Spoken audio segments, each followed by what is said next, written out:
Hey everyone, I often get quite a few questions revolving around stucco when my clients are purchasing a home. So today I connected with Alden Spear with Stucco Pro Inspections, and he's going to talk about everything from what is stucco, the layers of stucco, all those watch outs whenever you do own a stucco home. And then also when we're in that option period and have the option to do all the types of inspections, he kind of walks through why you would want to have a stucco inspection done and kind of all the watch outs. So I'll let Alden take it from here, and I hope you enjoy. Everything looks good. Right.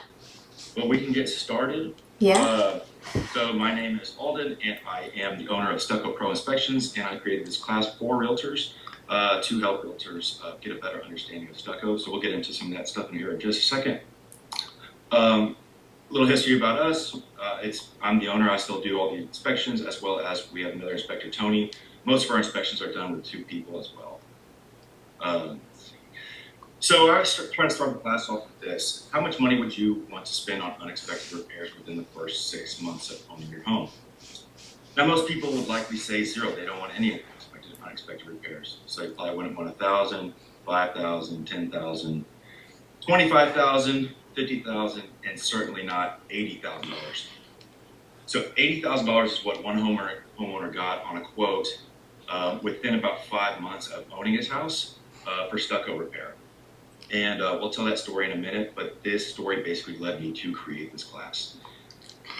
So some goals for this class are going to be get a basic understanding of stucco, understanding the importance of stucco inspections, provide you with the skills as an agent needed to identify some common issues when you're doing showings and showing houses with your clients, and then help you protect your clients. I'm a little slow. All right, so there are different types of sidings, and such as brick and stone, stucco eaves and adhered stone kind of fall into the same category, and then lap siding. Those are the most common sidings we see in Houston. So why does only stucco need to be tested? So with brick veneer, when it's installed, and it generally has a 1-inch airspace. So when water does get in, say to a leak behind brick, you have a lot better chance of letting the water out, and air can flow through the walls, so it dries out a lot quicker. So we don't see as much moisture problems with brick. With lap siding, the same thing. There's gaps in between each piece of siding, so moisture does have the ability to get out.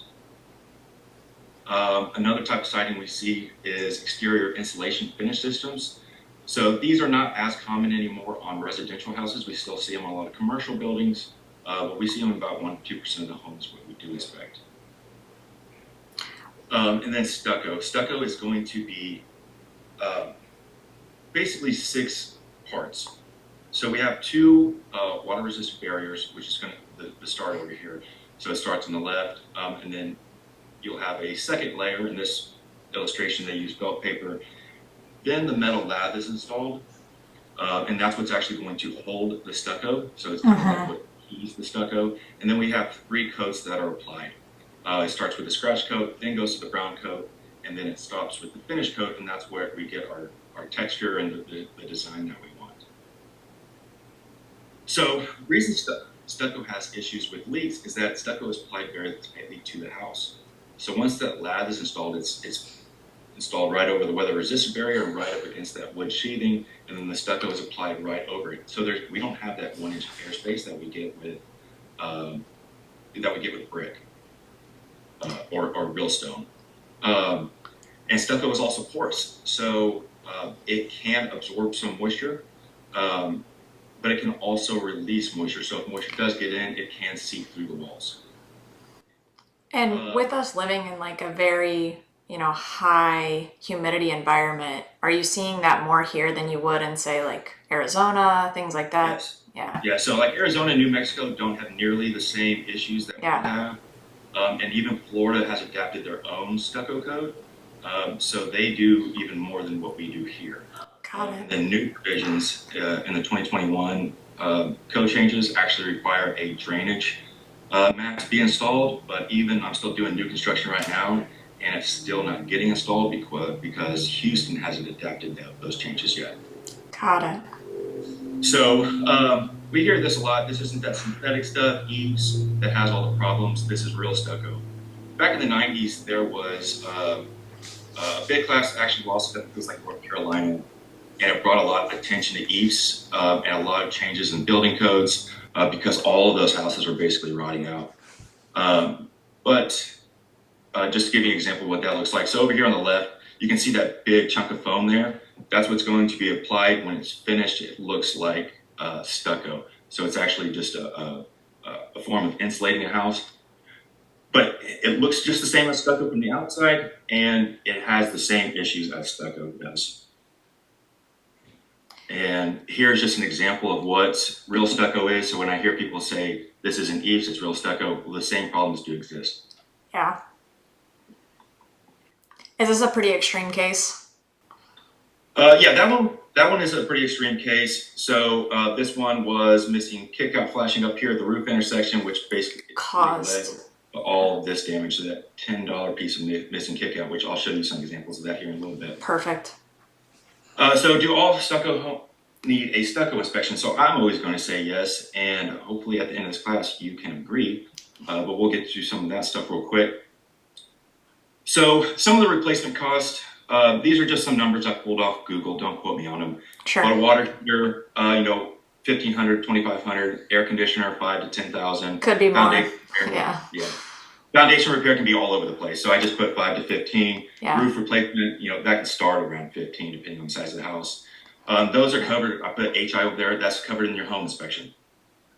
Stucco repair can be all over the place, and which is why we want to get a stucco inspection, because those numbers can be quite high. So here is a handful of quotes that I was given by clients to ask me to look at their bids, and they average out to $31,000. So you can see some of these go up to almost $74,000, all the way down to, I think 5 is the lowest, 5,500 over here is the lowest. Yeah.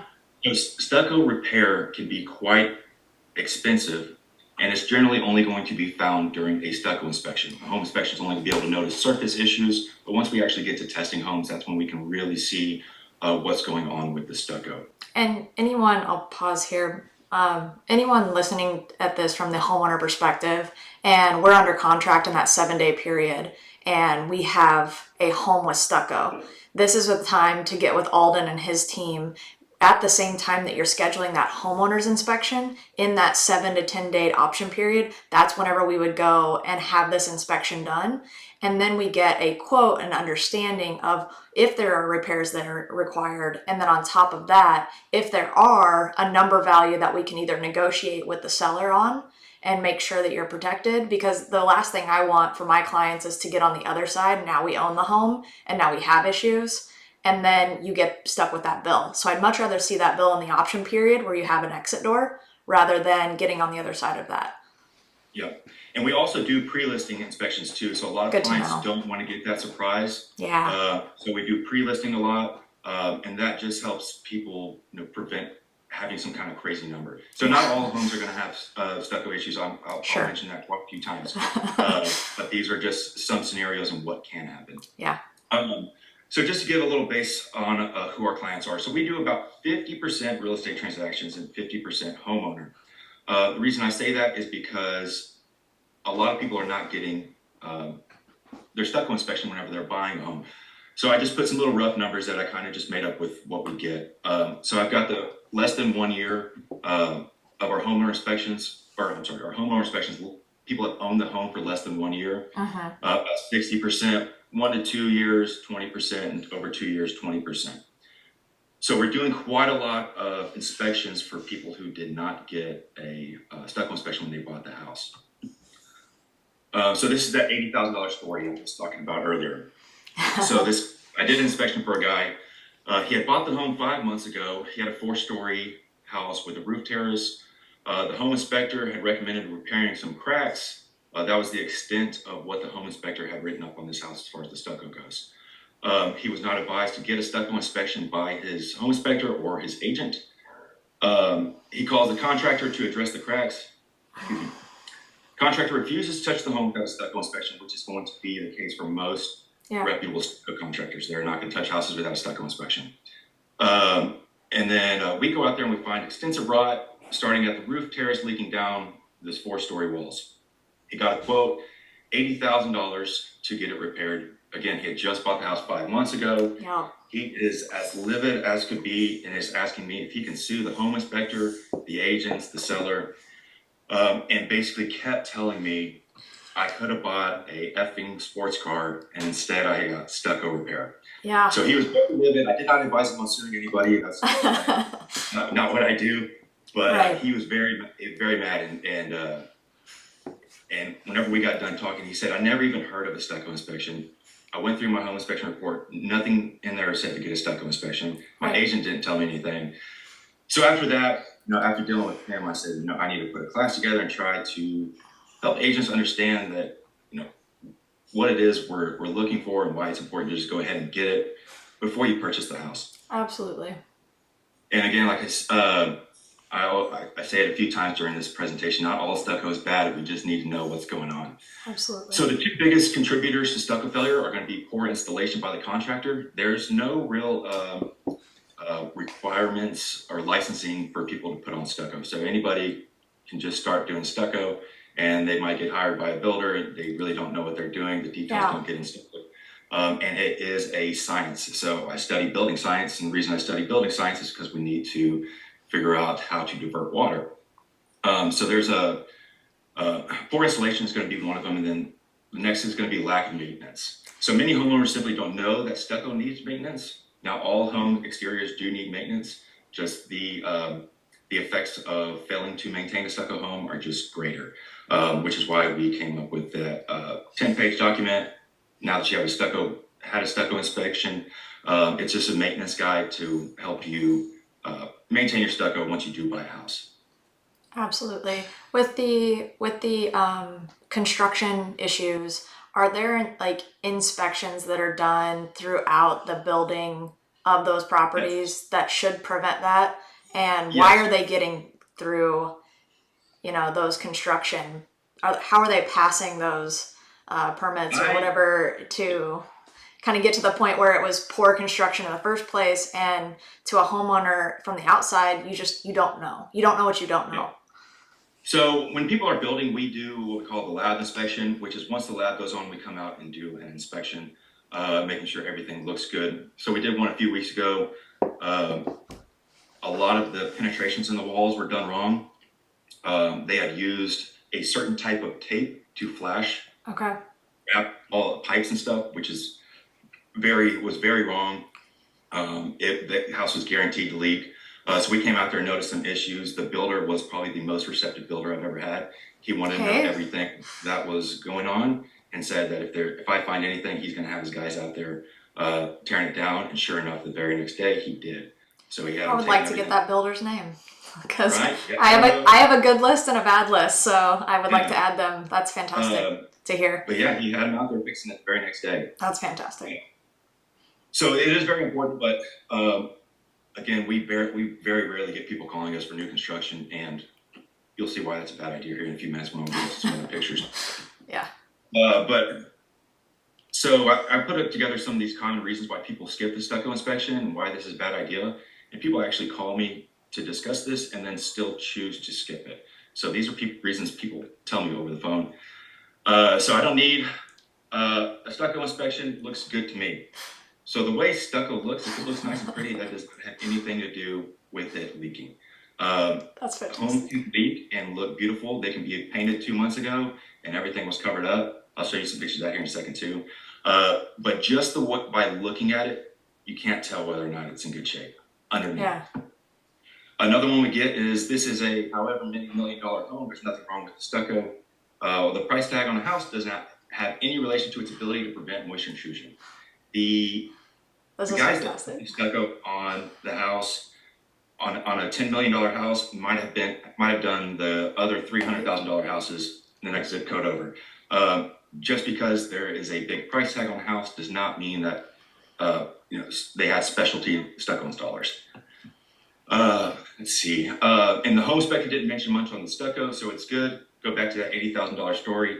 The No. stucco, or the home inspector only mentioned a few things on the stucco, and turned out to be $80,000 repaired down the road.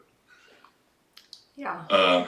And then the thing is, water damage with stucco is concealed damage. So we won't know it's there until we test it. And telling a client about this can be a little challenging. So the reason I say that is because if stucco looks good, it's kind of hard to tell somebody that they need a stucco inspection because underneath could be a disaster, especially when they've never seen that happen before. So what should a realtor do if you can't see it? So we're going to go over some areas to look for. Keep an eye out for red flags. And some of those red flags are going to be freshly painted stucco. That's not an issue. I'll get to that in a second. But it can be like putting lipstick on a pig. It's still a pig. What we do on a lot of houses is we look at Google Street View and we compare that to the listing photo. Yeah. So you can see houses that look completely fresh paint. Yeah. And then the listing photos, it looks perfect. Obvious crack repair. So nothing wrong with crack repair. It's just indications that leaks may have occurred and we want to check that out. And then dark stains, I'll show you some pictures of that here in a second, but dark stains on surface are usually indications of excessive water on or behind the stucco and possibly decay. So again, what's wrong with painting? Nothing is wrong with painting. Painting is good, increases curb appeal. However, it can mask previous problems and make it appear perfect. So a lot of times we see, like you can see here, this house had a lot of cracks, had a lot of crack repair, and then got painted. So now it looks completely perfect. You would think that there's an issue with that house. How do you, what can happen? Yeah, how do you, if you don't have photos, know that that's there? Like from your perspective? So we don't. So when we get close up to it, I can see most crack repair, depending on the type of crack repair they did. If they did, if they resurfaced the stucco, then we're not going to see it. If they filled cracks, we'll notice it. Okay. So just walking up to it and really trying to see if there are, differences in like the depth. Is that kind of what you're, okay. Yeah. Okay. All right. And then also the sealants can get painted over, so it can make it look like you have perfect sealants around the windows, when in reality are 15 years cracked and definitely need replacement. That works for drywall. Yeah, right. So why worry about repaired cracks? Well, we want to know why did the crack occur? Was an inspection done prior? Did it allow leaks to occur prior to the repair? And again, homeowner repairing cracks is a good thing, and it shows the homeowner was being responsible, but we still want to know the full story to make sure that nothing was covered up. All right, and then dark stains on surfaces. So dark stains coming out of any kind of horizontal surface are indications that wood rot has occurred, and that when the water gets in the walls and it gets to, say, a horizontal surface or some kind of crack, and it has a means of getting out, it will come out in this brown staining. So you can see this is just above a garage, and the water was coming out above, at that header and just completely stained up that header there. And we were able to test right above it and found wood rot going up 3 stories.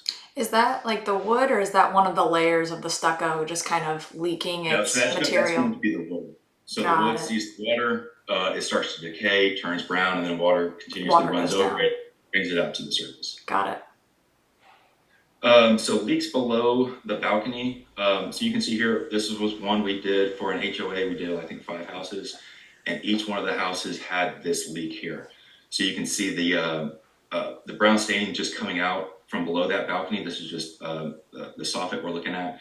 And all of those balconies had to be replaced.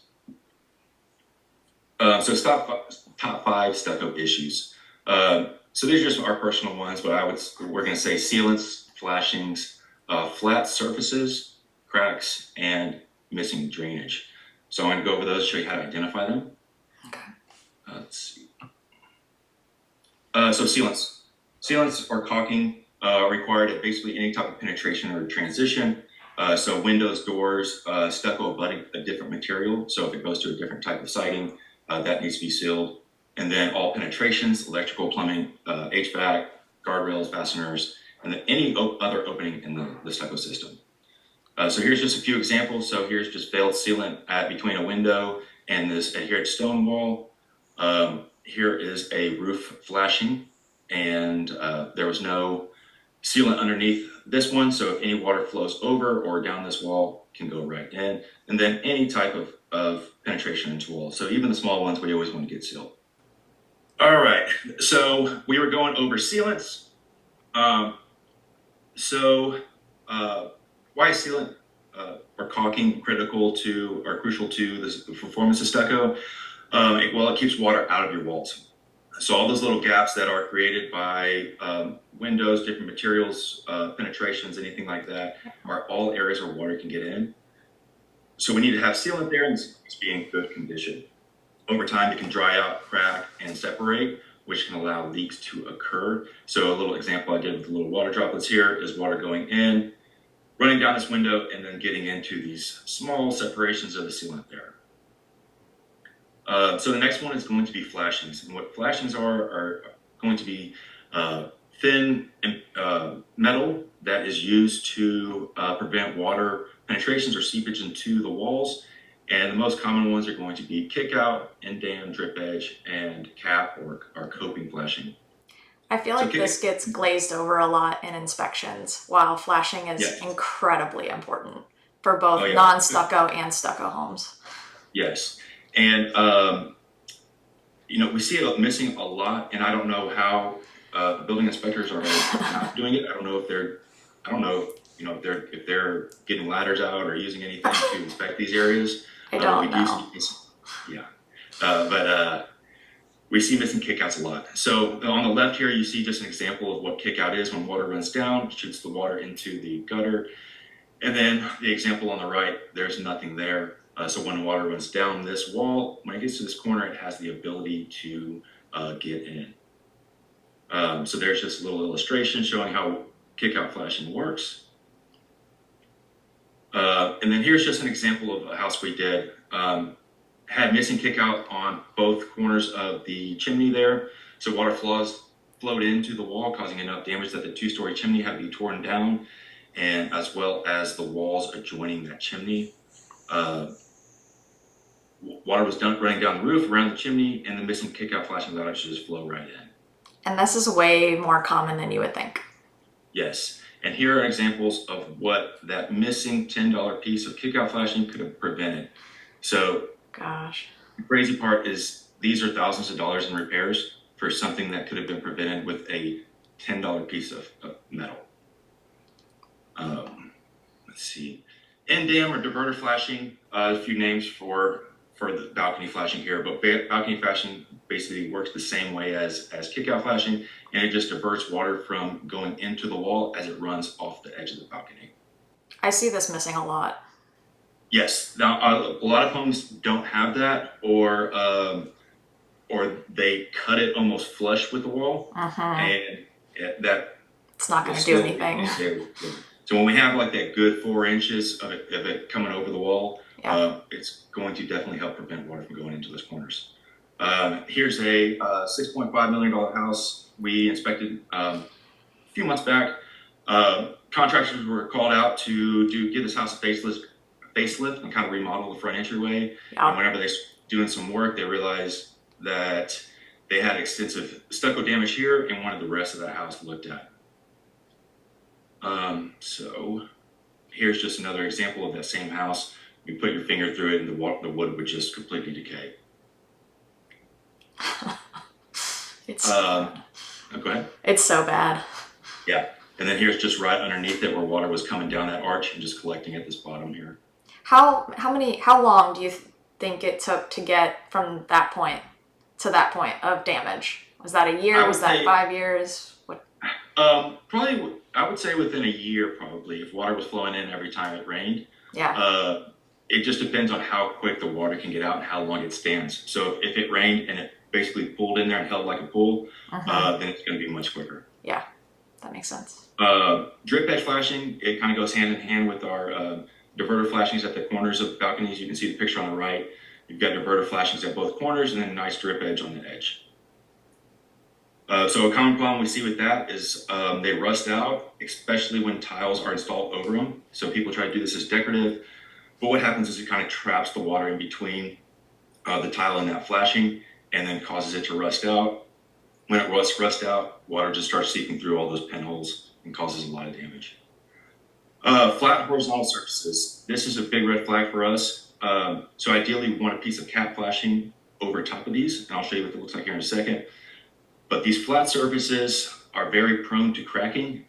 In addition to that, I told you that stucco is porous. So when water sits on top of these flat surfaces, it can basically just absorb that moisture. Yeah. And then especially once it cracks, it's just going to be flowing right in. So as cap flashing kind of works like an umbrella to protect these locations, if you have it there, very, very unlikely you're going to have any damage resulting from water. So this is just what cap flashing looks like. In this case, this was the top of a parapet at the top of a roof. There is prettier ways to do this. A lot of people say, I don't want that. Well, you don't have to have it like that. You can paint it to match. Sure. We see a lot of homes where it's painted to match, and you would never second guess the look of it or the aesthetics of it once it's painted. What's the like an average cost? Say you have just like one of those fourth floor roof decks in Houston. What is the cost of getting one of those? Like the caps? I am not sure. Okay. So we hardly ever see any repair quotes, so we don't do any repairs. We just do the inspections. Just the inspections. Yeah. So, but getting that flashing installed would not be expensive in regards to what can happen. Yeah. So, I mean, you're looking at probably a couple $100 in just the material. That's just me guessing. But then having a parapet wall leaking, you can be looking at, $10,000 and up. Yeah. So here's just an example of some. So this one here, they kind of did this rounded, on the left, they did like this rounded stucco top and then put this trim stucco on the edges, which basically created a little valley for water to collect and pour into that wall. And then right's just an example of one getting torn off, where water was just leaking into that parapet wall. Yeah. So stucco cracks, all stucco cracks, I mean, we've done maybe 5 houses that did not have cracks. But at some point in time, almost every house is gonna have some degree of cracks. The reason with that is because we're putting a hard cementous coating over a wood frame structure, and wood frame structures have the tendency to move, expand and contract, very small amounts, but they do cause cracks. So our top concern with stucco cracks are going to be size and shape, location, quantity, and what the ultimate cause of the cracks are. So this one here was a leaking balcony. The beam here was basically completely falling apart, bending down and deflecting, and then pulled that stucco apart. So various factors that cause cracks is going to be, like I said, expansion and contracting of the building materials, application. So most of this is going to be too thin. So if they did it too thin, we're going to see a lot of spider cracking. And then improper lath installation. If the lath is not installed properly, if they don't lap the joints right, if they don't fasten it right, it can cause cracking. And then missing control joints can allow cracks to grow bigger. In addition, we got foundation settlement and then moisture intrusion. So hairline cracks are going to be less concerning. Most of them can be sealed and painted, and they're less likely to allow extensive moisture damage or anything like that. Let's see, corner cracks. Corner cracks are going to be pretty bad in most cases. So when we have these corners and we have the control joint intersecting itself on both sides, a lot of times what happens is the stucco pushes out when it cracks and basically creates a funnel for water that runs down that wall. So that little tiny 1-inch, half-inch crack, when it pushes out, it basically shoots the water right into the wall and can cause some pretty bad damage there. Large cracks, of course, are going to be much more concerning. They will allow water to get in. It's going to be a bigger repair process. They're usually going to try to cut it out, fill it, use a fiberglass mesh over it, and then have to retexture the surface in that area. But these always need to be inspected. Yeah. So a typical crack assessment will just be, for instance, this one here, we've got multiple cracks radiating out of this corner. We got some discoloration around the cracks. The cracks themselves are pretty dark, which may be an indication of wood rot. We want to check to see the window sealant is in good condition. If that was in bad condition, then we're most likely going to be expecting that water was getting in that caused this crack. And we're going to perform some invasive testing on the outside of the wall, checking the substrate, and then we'll also check inside the house to see if we see any moisture in the house. So how does stucco drain? So stucco drains basically in 3 ways. We have these 2 layers of moisture barrier here. Ideally, or theoretically, I should say, the first one is what is our drainage plane there. The second one is what prevents the stucco from actually sticking to the wall. So it kind of, it's a like a bond break is what we call it. So it's going to drain down below there. At the bottom of the wall, it's going to come out at the weep screeds. So water's going to come down, hit this metal flashing, and come out. But weep screeds do not guarantee the system will drain perfectly. So we can see here, it's kind of hard to see. I wish it was a little brighter. But this house, we could see the foundation was just solid brown coming down this wall. We put our hand up underneath it, wood rot just fell out. We tested up. I think this was second floor windows leaking. So we found some damage going up 2 floors. Got it. That's a good point. And then lastly, this is the one we see most commonly missing, and it's going to be drainage reveals at soffits. So basically where the horizontal and the vertical surface meet, there should be a break in the stucco so that moisture gets in and has a means of getting out. So here's one where they actually had somebody come and repair it. Whenever they repaired it, they did not put a drainage reveal in, nor did they repair the cause of the water. Repaired it. So, what's that? Repaired it. Yeah, right. Yeah. And so the leak source wasn't identified, so we showed up, we could see it cracking. Again, those brown stains I was telling you about earlier, brown stains coming out of that crack. And then when we went to test it, we did not hit any substrate. So when we drill, we're actually going just to the stucco. Through the stucco, we're gonna hit that wood, and that's what we're getting our moisture readings on. When we don't hit anything, that's gonna be an indication of wood rot. When we pull that drill out, you can see all the wood decay just landed right on top of the drill, which is a very good confirmation that we do have some pretty bad moisture damage here. All right, and this is what that looks like in a lot of cases, and we commonly refer to it in the stucco industry as a stucco bucket, because basically water has nowhere to go, so it holds water like a bucket. And these minor missing details can have major consequences. I don't know if you've ever had a house that had a beam replaced, but they generally start around $3,000. And I think even since the time that I created this presentation, that I think they went up to close to 5,000 now. I've just seen some quotes that were around 5,000. Dang. Let's see. So again, we were talking about new construction earlier. All these homes were new construction at one time. New construction still needs to be inspected by a stucco inspector. Just visually, some cases people do want an invasive inspection performed, especially if it's been sitting for a year or so. And many of these issues could have been fixed before the problems occurred. Keep in mind that new does not mean it was done right.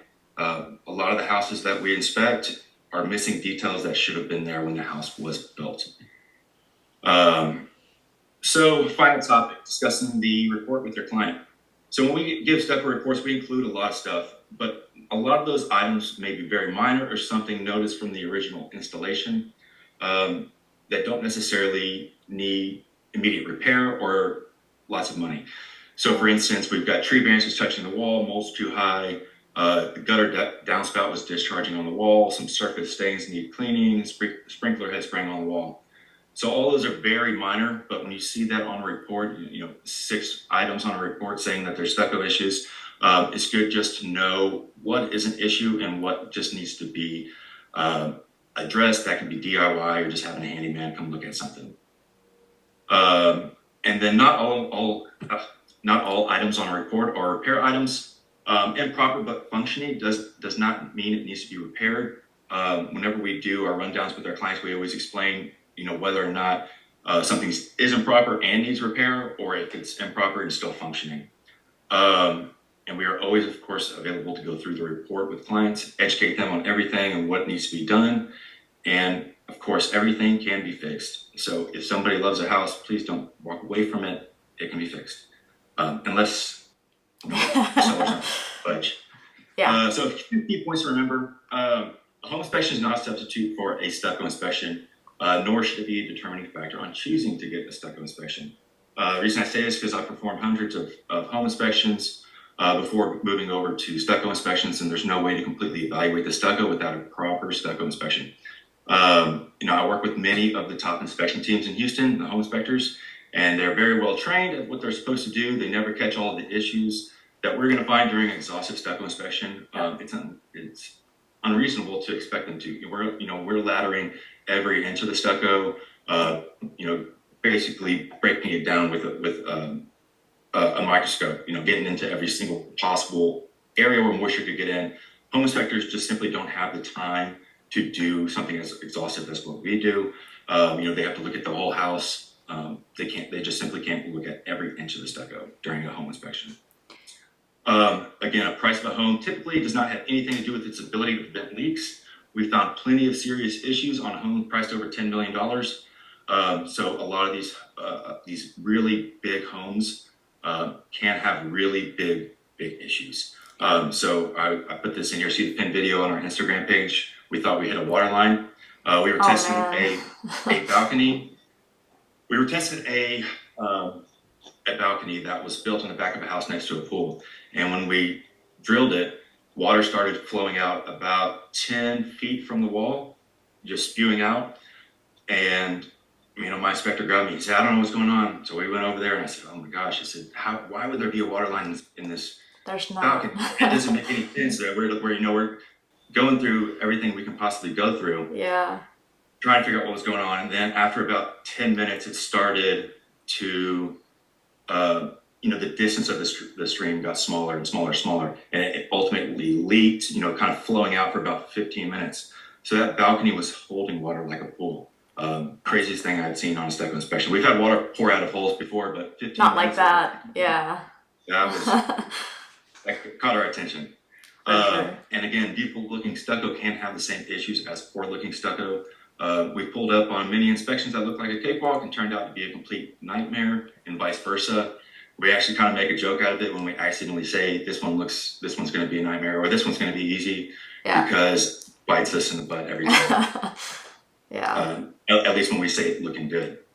So we don't even say it anymore because we just know what can be lying underneath. And again, not all stucco is bad. It just needs to be inspected to determine if issues are present. I know this presentation highlights the bad. It doesn't mean that every house has these issues. Sure. A lot of people, whenever I give this class, they say, "Man, I'm never letting a client buy a stucco house." But that's not the case. Yeah. If things are missing or if it's not taken care of, then you can have very serious issues. But the main thing is just to get it looked at to make sure those issues aren't there, and if they are there, what needs to be done. Again, we don't want to kill any deals. We want our clients to close on the house that they fell in love with. And again, everything can be fixed. I just always go back to that $80,000 story. Yeah.